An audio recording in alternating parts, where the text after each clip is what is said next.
Halo semuanya, kembali lagi bersama saya Johannes Lewis. Berbicara tentang lingkungan hidup, pasti tidak asing lagi bagi kita kalau membahas tentang alam. Ya, alam yang kita lihat di dunia ini berupa air terjun, hujan, gunung, laut, dan segala sesuatu yang bisa kita lihat dengan mata telanjang. Alam bagi kita umumnya memiliki pemandangan yang indah, dan seringkali kita berpetualang untuk mencapai keindahan itu. Kali ini saya akan membahas salah satu subtema dari buku Etika Lingkungan Hidup karya A. Sonika F, yakni hak asasi alam. Ya, seringkali kita melihat bahwa manusia lebih mendominasi alam, yakni dengan mengeksploitasi sumber daya alam demi memperoleh keuntungan ekonomi. Tapi kita mungkin tidak pernah terlalu mengkritisi bagaimanakah alam seharusnya hidup. Kenapa alam tidak boleh memiliki kesempatan hidup seperti manusia, yakni tidak didominasi atau tidak dieksploitasi secara berlebihan. Maka dari itu, dalam video ini kita akan membahas hak asasi alam menurut argumen atau pendapat dari para ahli yang membahas tentang hak asasi alam. Aldo Leopold adalah seorang penulis, filsuf, dan pencinta lingkungan asal Amerika Serikat. Dia dikenal melalui bukunya yang berjudul Ascent County Almanac tahun 1949. Ia mengupayakan hak asasi alam melalui perluasan pemahaman tentang 3 etika, yakni etnosentrisme, biosentrisme, dan ekosentrisme. Semula etika dipahami hanya berlaku bagi manusia bebas, khususnya bagi manusia laki-laki yang bebas. Etika tidak berlaku bagi budak, dan lebih parahnya lagi bagi budak perempuan. Budak dianggap sebagai alat bagi majikannya, sehingga budak tidak memiliki hak untuk melawan majikannya. Aldo beranggapan bahwa alam layaknya seperti budak perempuan yang dijadikan barang oleh manusia yang menjadi majikannya. Aldo mengupayakan agar alam memiliki hak asasi. Tentu banyak yang menolaknya, karena kalau kita pahami bahwa pada masa itu penghapusan perbudakan mencakup beberapa tahap. Tahap pertama tentu adanya penolakan tentang penghapusan perbudakan. Tetapi seiring berjalannya waktu, manusia mulai menyadari bahwa setiap manusia memiliki hakikat dan martabat yang sama untuk memperoleh hidup yang bebas. Demikian pula yang dipikirkan oleh Aldo. Ia beranggapan bahwa alam juga memiliki hakikat dan martabat yang sama seperti manusia. Tentu ada argumen bahwa alam atau mungkin hewan dan tumbuhan tidak memiliki moral, hingga sulit dipahami bila makhluk hidup selain manusia memiliki hak asasi. Pada tahap selanjutnya, di zaman modern, manusia mulai menyadari bahwa alam memiliki hak untuk hidup seperti manusia. Alam, khususnya makhluk hidup selain manusia, tidak bisa dikategorikan sebagai pelaku moral. Akan tetapi, makhluk hidup dalam pengertian luas sebagaimana dipahami oleh Nash, makhluk hidup dan alam adalah subjek moral yang menuntut kewajiban dan tanggung jawab tertentu dari pelaku moral. Dalam hal ini, manusia mampu menggunakan kemampuan moralnya. Kenyataan ini menunjukkan bahwa setiap subjek moral, yakni semua makhluk hidup tanpa terkecuali, mempunyai hak asasi untuk dihargai dan dijamin oleh pelaku moral. Berdasarkan pendapat, kita dapat mengkritisi pendapat mereka dan memahami bahwa Konsep dan klaim mengenai hak asasi mengandaikan beberapa hal. Pertama, subjek itu menyadari akan pelanggaran yang dilakukan oleh pelaku moral. Subjek itu sendiri harus mempertahankan dirinya dari pelanggaran oleh pihak lain dan secara sadar menuntut pihak lain untuk mengakui dan menghormatinya. Tapi seperti yang kita ketahui, makhluk hidup selain manusia, mereka tidak dapat mengklaim dan mempertahankan, apalagi menuntut manusia untuk menghormatinya.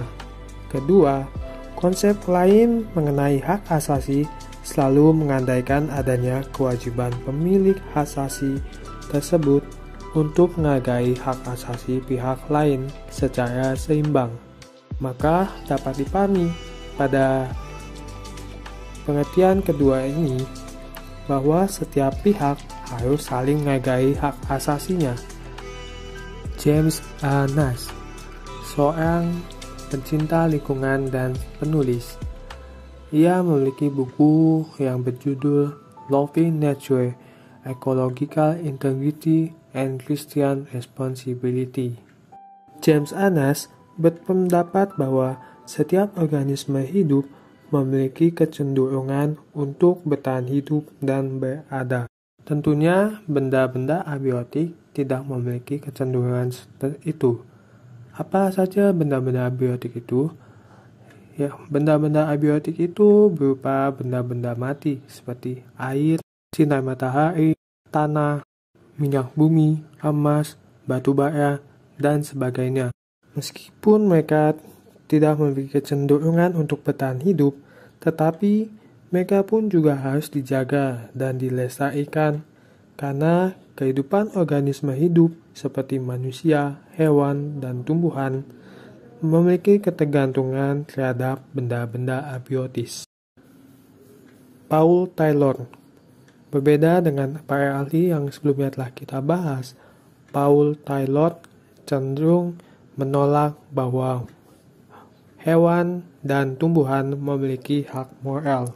Hal ini didasari dengan pemahaman tentang hak asasi bahwa hanya manusia saja yang memiliki moral.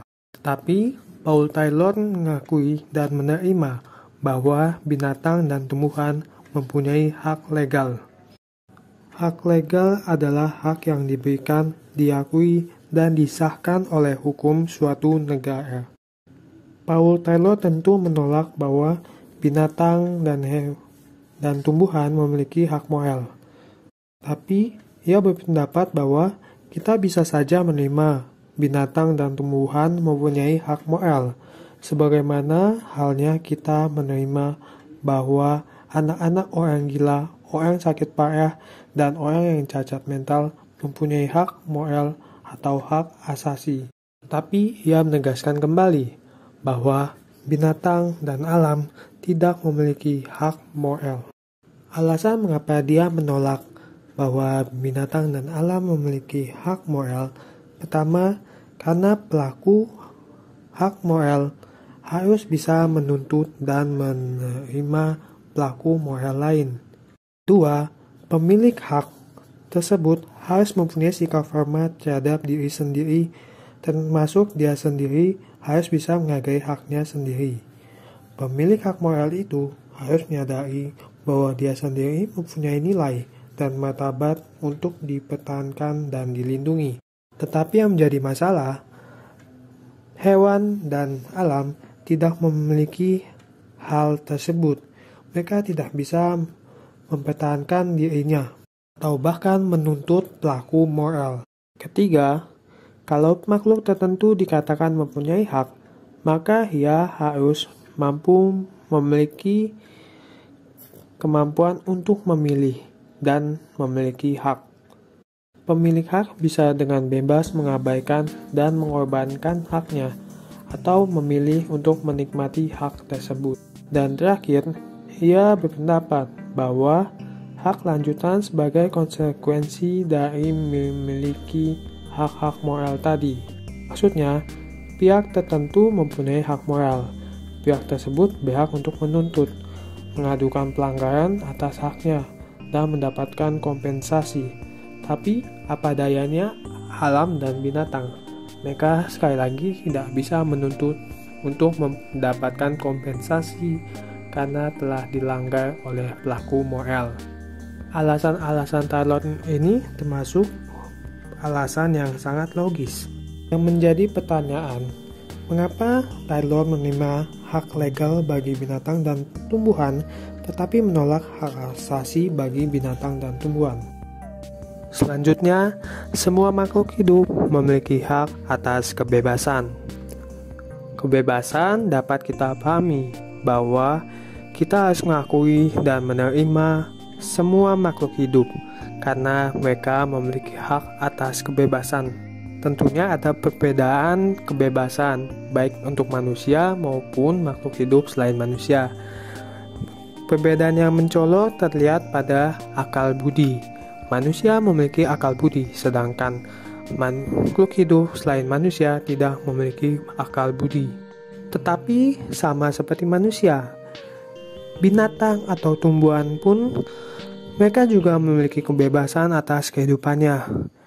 Seperti tindakan bermoral kepada binatang itu justru lebih moral bila binatang itu dibunuh oleh kilat dibandingkan disiksa oleh manusia. Dengan demikian, pembatasan secara fisik entah itu berupa kurungan, gangguan terhadap habitat, siksaan fisik, dan pemindahan dari lokasi alamiah merupakan bentuk pelanggaran hak asasi makhluk hidup yang umumnya dilakukan oleh pelaku moral seperti manusia. Dan terakhir, hak atas milik pribadi. Perlu kita ketahui, makhluk hidup selain manusia memang tidak mempunyai hak milik pribadi.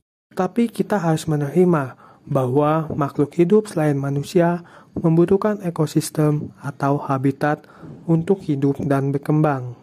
Dalam artian lain, makhluk hidup memiliki hak atas milik terhadap habitat. Habitat tidak lain adalah tempat mereka untuk tumbuh dan berkembang. Tanpa ekosistem dan habitat yang nyaman dan kondusif sesuai dengan hakikatnya masing-masing, semua makhluk hidup tidak akan bertahan hidup dan bisa berkembang secara baik. Sebagai contoh, ikan tidak akan hidup tanpa air bersih. Orang utan tidak dapat hidup di hutan bila hutan telah dibakar atau telah direboisasi oleh manusia. Ketiga hak ini bukan berarti menjadikan bahwa hak alam bersifat absolut. Ketika binatang atau tumbuhan tertentu menjadi pengganggu bagi kehidupan manusia atau kehidupan makhluk lain, maka kebebasannya untuk bergerak, tumbuh, dan berkembang tentu harus dibatasi. Demikian halnya kebebasan manusia yang ekstrim juga harus dibatasi dalam hal mengeksploitasi alam secara berlebihan, membunuh binatang tanpa perasaan, dan mengambil habitat makhluk hidup demi kepentingan pribadi. Di sini kita tidak membela makhluk hidup selain manusia, tapi kita membela hak setiap spesies. Sebagai generasi muda, hendaklah kita sebagai seorang yang sadar mau membela hak asasi alam, bukan hanya menjadi seorang individu, bukan menjadi majikan atas alam, tetapi menjadikan alam itu sendiri sebagai bagian dari kita. Demikian pembahasan saya tentang hak asasi alam. Sampai jumpa selanjutnya.